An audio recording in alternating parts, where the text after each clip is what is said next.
Balaguer ha celebrat aquest diumenge una de les festes més solidàries de la ciutat per col·laborar amb la Marató de TV3, tot i que enguany s'ha fet en un format més reduït atesa l'actual situació de pandèmia. Les diverses activitats organitzades han comptat amb una gran participació.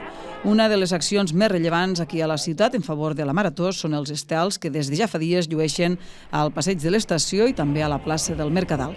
Moltes empreses i comerços de la ciutat han col·laborat perquè un any més es pugui tornar a fer aquesta activitat i també encara avui molts s'han volgut sumar a aquesta iniciativa personalitzant l'estel amb el seu nom al preu d'1 euro. A banda d'aquesta iniciativa, des de principis de mes, diferents entitats, escoles, les llars d'infants i també els casals d'avis han dut a terme a porta tancada diverses activitats per col·laborar amb la Marató de TV3. Enguany, d'altra banda, s'ha recuperat la matinal familiar que s'ha fet a la plaça del Mercadal.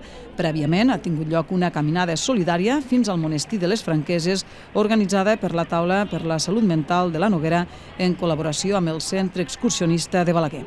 A la plaça, el gruix d'actes ha començat a les 11 del matí i han consistit en diferents tallers, venda de productes solidaris, sorteig de samarretes i inflables. Des de la Comissió Balaguer per la Marató es mostraven molt satisfets per com s'han desenvolupat els diferents actes.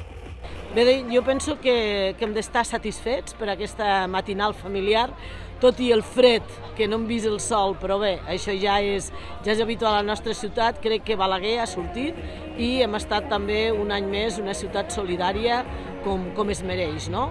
Aquesta festa penso que l'hem de tindre sempre apuntada al nostre calendari perquè és una gran obra i no l'hem d'oblidar. Sí que és cert que estem vivint moments difícils i enguany ha estat una festa en petit format, però les entitats que han volgut ser presents un cop més ens han donat mostra de que són grans solidàries i que donen col·laboració sempre que se'ls necessite.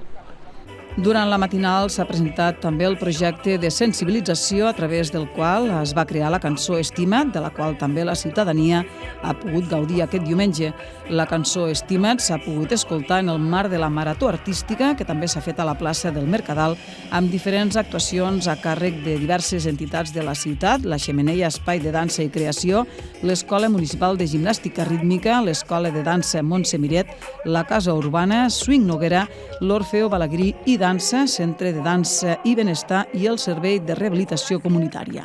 Els assistents han pogut presenciar les diferents actuacions llogant una cadira solidària al preu de 2 euros.